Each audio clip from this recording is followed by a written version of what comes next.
And of course, have you spotted the traditional punch in the door? There it is. Hi, Paul.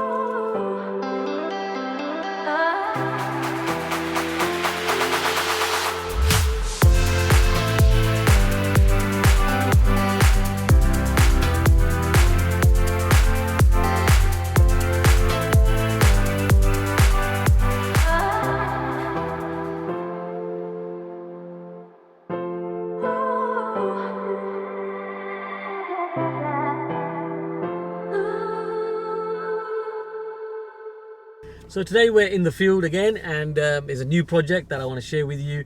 This is actually a project that we're doing with Melody. Melody is one of my business partners. She's actually trained with us and she's got the knowledge, and for this reason she's now joining us on a project.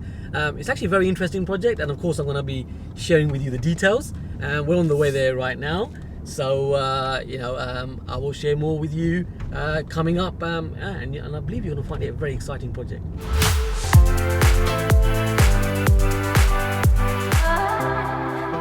How are you? So, how excited are you between 1 and 10? 9.5 until I get in. Until you get in. Good answer. Let's do that right now then. Careful though, be very careful. What's your first impression of the property? Actually, it's quite good. Like, I know there's a lot of mess, Yeah. but it's bigger than I thought it was. It's open. Mm-hmm. It's got a back door there. Yeah. Like, you can definitely see it'll be really nice when it's done up. Yeah. You're saying all the right things. This training stuff works. So the staircase over here, actually, there was a spiral staircase that was actually here, and this thing it still is kind of supporting at the moment. This is coming out. Okay. And this is a new, as you can see, this is a new set of staircase that's been put in. Yeah. So work's already started. So I suppose. Can I ask you a question about that? You can ask whatever you want. So You're my business I partner. was looking at the floor plan. Yes. So you've got 3 bedrooms upstairs, but one of the bedrooms is off another bedroom. Does it make it less desirable to have a bedroom off another bedroom? You know what? Coming from London, that's what I used to. That's what I used to think. Well, you know, how can you have a bedroom going off another bedroom? But what I very quickly realised is, property investing is very localised. So, what I mean is, in this area, they're all like that, aren't they? They all like it. Them, yeah, you see, and they're okay with it. So they're happy with it, and it's like, yeah, it is a bedroom. It is a bedroom, but it's just like it's more for like you've got to go for the second one, right? Yeah. Yeah, it's accepted. Now, obviously, if it's 3 separate bedrooms, that's even more desirable. In terms of price points, weirdly, it doesn't make any difference at all. So, really? Yeah, so if you've got a third of the second, or if you've got 3 separate bedrooms, the value is valued the same. What we find is the tenants, they don't like to move like 10 streets away from where they are already living. Okay. Which is, you and me might find that quite strange, right? But it's the way it is. They want to be near family, they want to be near friends, and they'll never, they won't move a lot. They'll just stay within 10 streets for all their lives. That's how they like it. Yeah, so work's kind of already started, so it's been cleaned out. Yeah. Kitchen's bad state, so we're going to put a kitchen in here. So it's probably just enough space to do like a galley kitchen either side, and put your plumbing here. Oh, look, there we go. Yeah. So we have the stopcock over here. Is that right? Should we put some light on it? Yeah. Okay. Oh, look, there you go. So look, see, good job, Melody's there. Yeah. So that's the stopcock there. So yeah, so that is our responsibility. So we can turn the water on and off from here, and as it's internal, we can do really what we want to be doing with that. I mean, to be fair, we don't really want to move that if you can help it, but if you had to, we could. Now, if it's the external part of the property, then it'll be the water board. So when we're doing kitchens, one of the things we've got to really think about is the people, right? Isn't it? Yeah. Right? People are going to actually be living here. They're going to be using it, and just a little bit of thought actually going into the kitchen on where you put the fridge, where you put the dishwasher, if you're going to have a dishwasher, where the washing machine is going. All these kind of things are really important. So, and also you've got to think about access, right? Yeah. So the only place you can really put, if it's a big fridge like this, is really in that corner. but that's obviously where the cooker was. One of the things that we find very useful is literally just taking the square meterage of the kitchen, just a little rough sketch with the doorways and so on, and then you can very easily sort of just kind of relax and play with the where everything can go, knowing where everything is. Another little hack we find quite useful is the sort of kitchen fitters and so on, the likes of magnet and so on, the kitchen appliances. They're very helpful in terms of having a look at that for you as well. See what you can put where.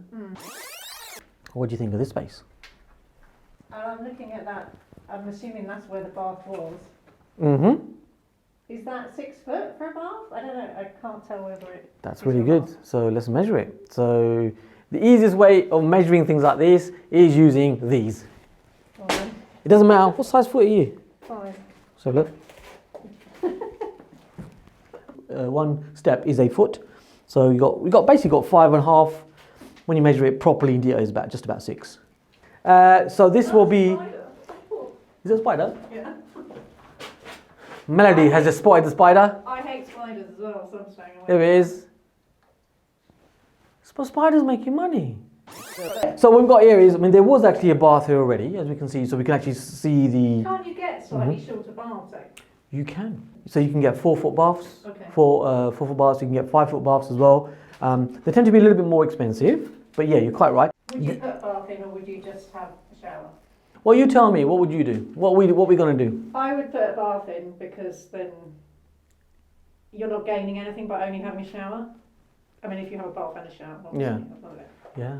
And people that like baths then can still have a bath. Yes, correct. Which means it opens it up to more tenants.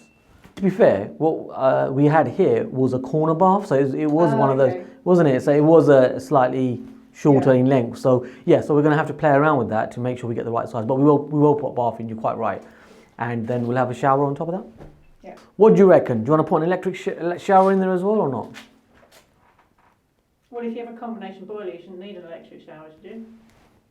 Yeah, you don't need it. In HMOs, we normally put them in as well. Okay. But in these properties where we're renting them out as a family, what we'll do is we will leave it as a bath with one of those shower heads on top, and that's absolutely fine. We normally put a combination boiler in because at the end of the day, you've got to remember that you're dealing with people, and of course you want your tenants to stay as well, and they're like that rather than instant hot water. instant hot water and all of that, So yeah, we normally put the whole system in.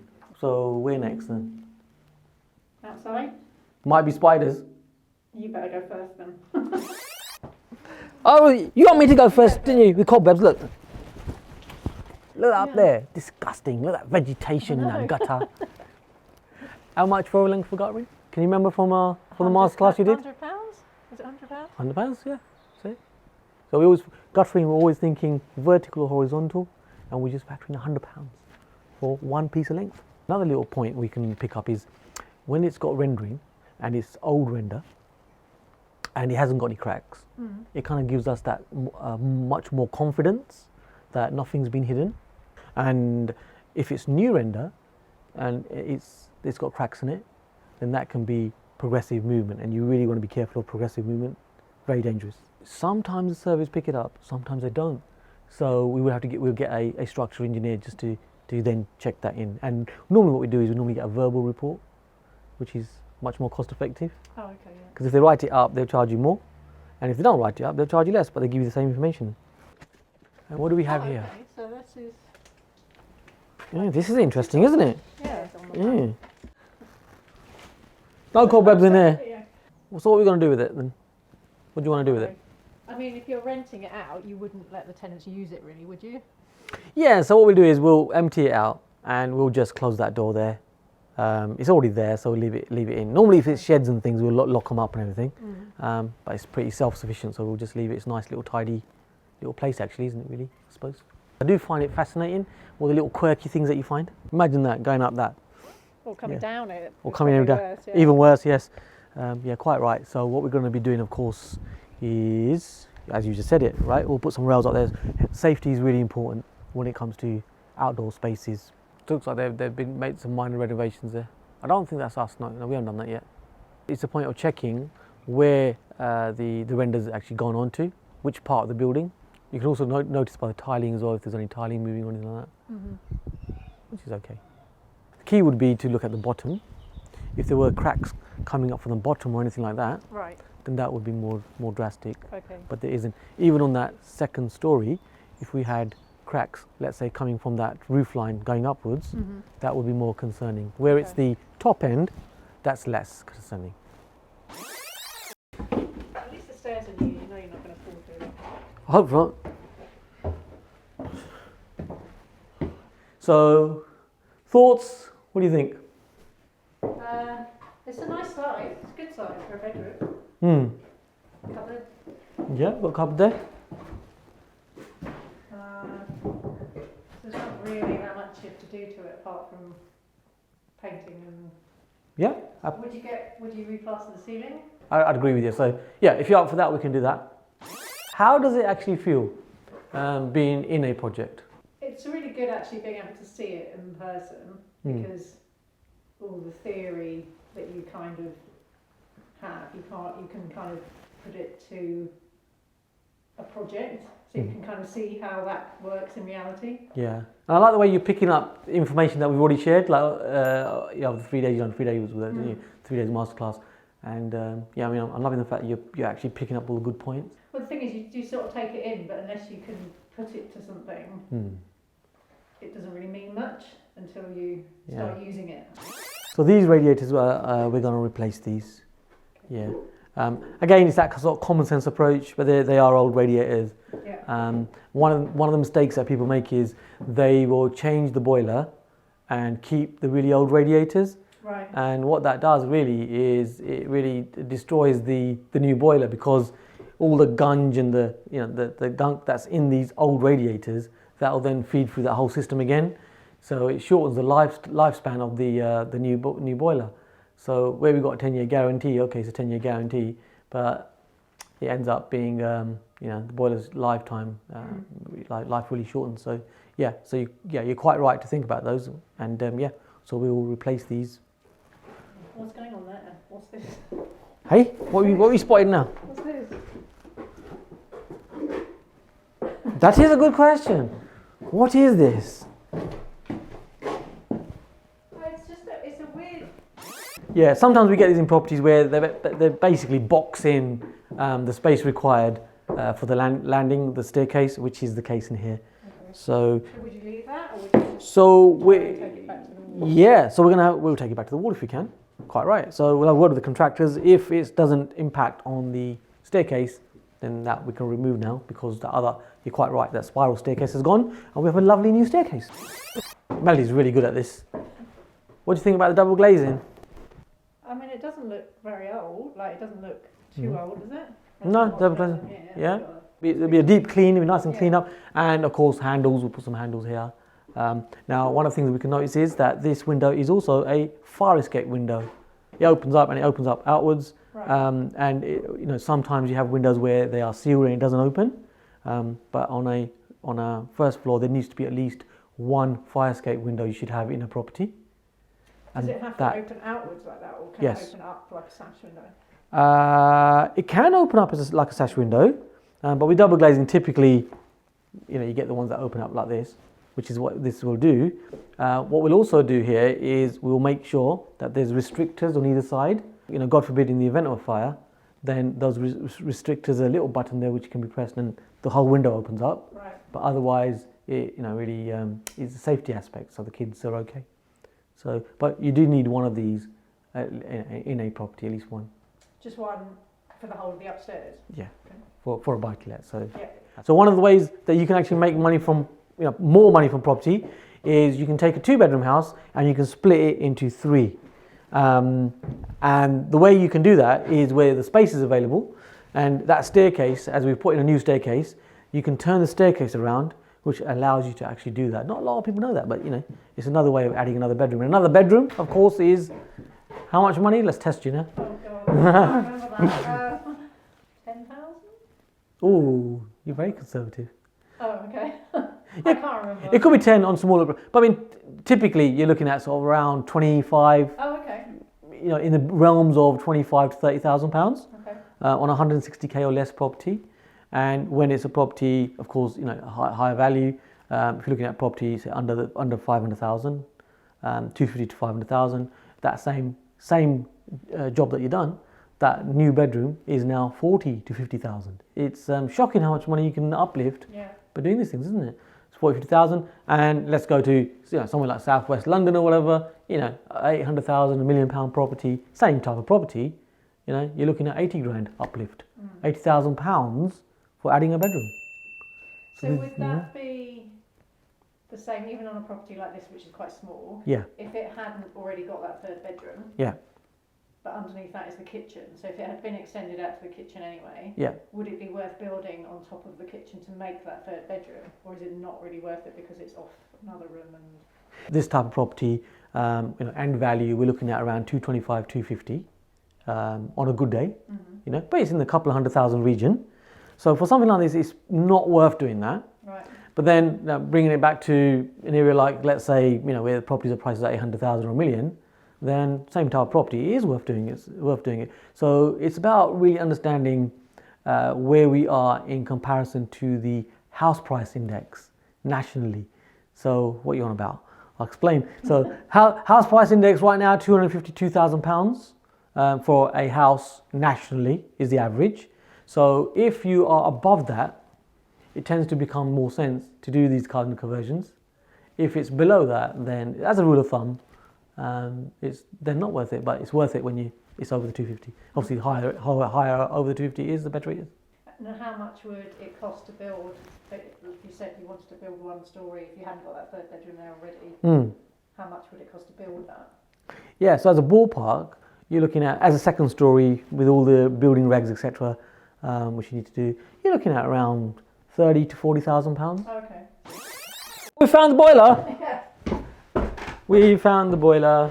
So would you move that downstairs? I mean, because you're going to replace the boiler. So there's a bit of a decision to make, isn't it? So downstairs, the kitchen, if the kitchen was really big, then maybe we could. Considering the kitchen's already, kind of like pretty small, let's be fair. We might just leave it here. And also, it's acceptable. It's not desirable, but it's acceptable. And it becomes even more acceptable when you put the doors on here. And of course, there's going to be a carbon monoxide detector. So we always want one of those to make sure safety is there. But usually tenants are absolutely fine with that. So we'd probably, in this instance, knowing that, what would you do? What do you want to do?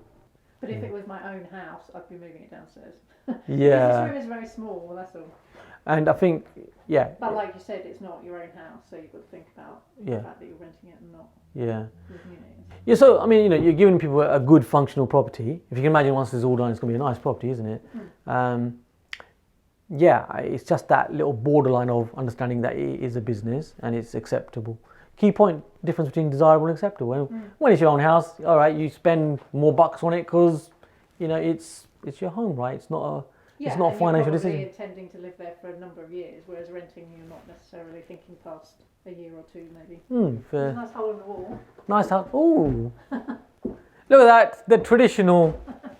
Someone punched the wall. There it is, the traditional. Do you remember that? We did discuss that in the masterclass, remember?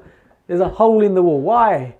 But there is one. There you go, one of them. That's not damp or anything up there, is it? It's just discoloured, or is it? So that is water ingress from that lovely vegetation. Okay, yeah. Yeah, that'll dry out once that's cleaned.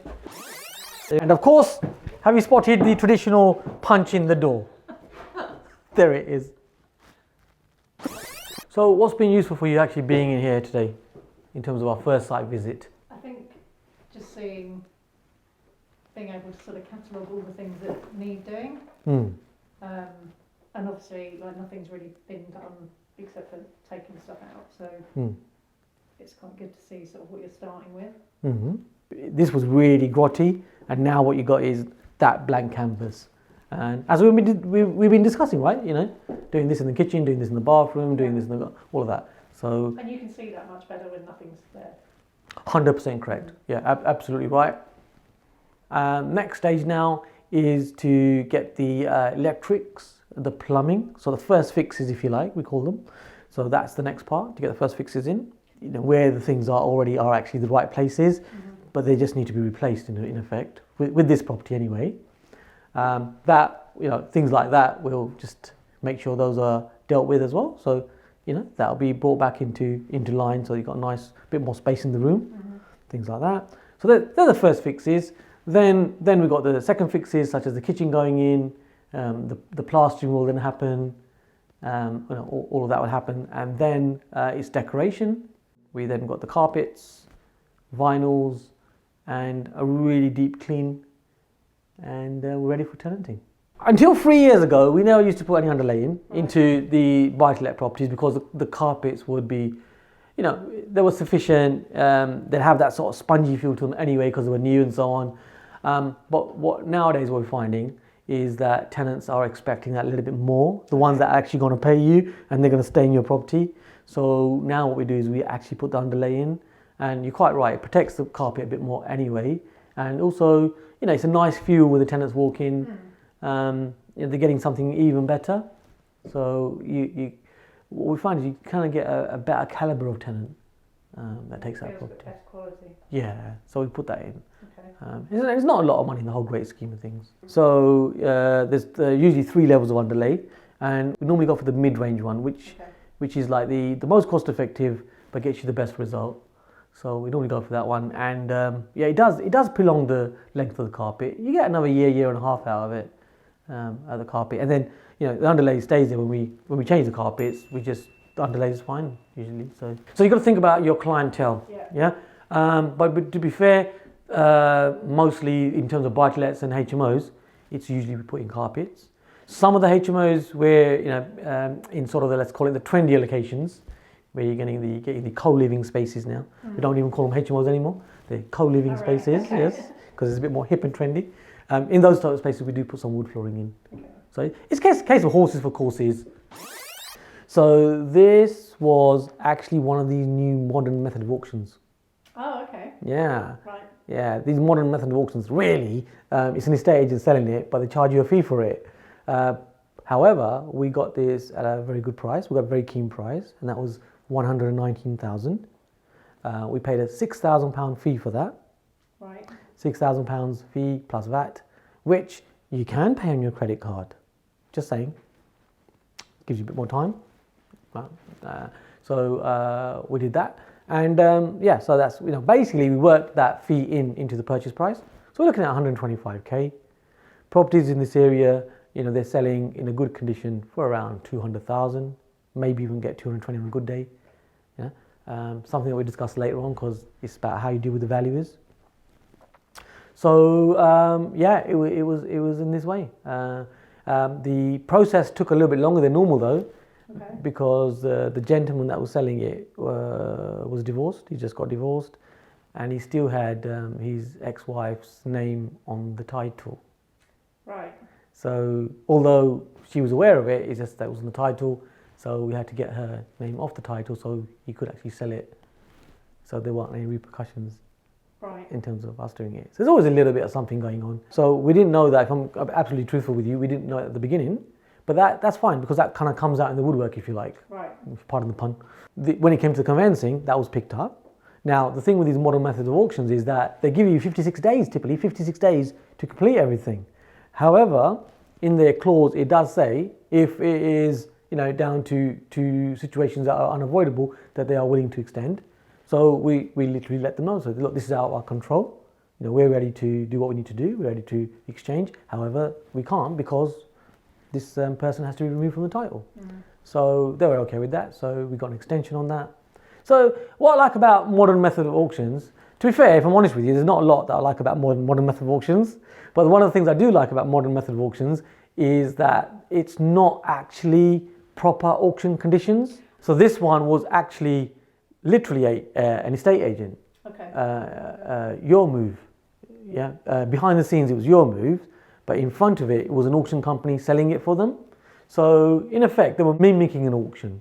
But my point is that it's not, all those auction conditions, they're not really properly tied down auction conditions. There's flexibility around them. So for example, the point I'm mentioning about the moving that person from that title, they gave us a time to do that. Because we hadn't actually exchanged on a normal auction, as you're aware, you'd exchange. And then there's other variations as you're mentioning. So what would happen if that had been a normal auction, like in an auction room, and it had been that same situation? What would your options have been then? Because you wouldn't know in an auction room whether somebody else is on the title or not. Presumably. Yeah, well, that's the thing. So when it comes to, let's call it proper auction conditions, the legal side of it, we don't discuss after sale agreed. We check that out all up front, right at the beginning. So all the due diligence is done, all of it is done right up front. So in that instance, if somebody, and it's quite sad because people do that, right? If something came up challenging after the gavel's gone down and you exchanged, well, unfortunately, it's tough luck, is what they say. So you got to complete on that. That's why we check all that up front in a proper auction. But with the modern method of auction, as I've just explained, that's much more flexibility because you haven't exchanged, you've sale agreed. Right. Yeah, but you've paid a fee over. So the downside is you might lose the fee. However, if something's not out it's outside your control, then fair enough. Okay. The thing with the modern method of auction is that once the sale's agreed and you've paid that fee over, in this instance it was 6,000. Once you pay that fee over, then further viewings stop. It's as if you have, the sale is agreed, no more viewings, you're buying the property and they'll give you that time. So there's a bit of honour in that process. Okay. We're going really deep here. So it's Melody and it's Cam, and we shall see you soon. So here you have it. So here is our new project, and as Melody and I have just shown you around the project, we're just getting this one started. Now here are the numbers for you. So purchase price for this property, £125,000, and value for this property on a good day we're looking at 250,000, 225 to 250,000 pounds.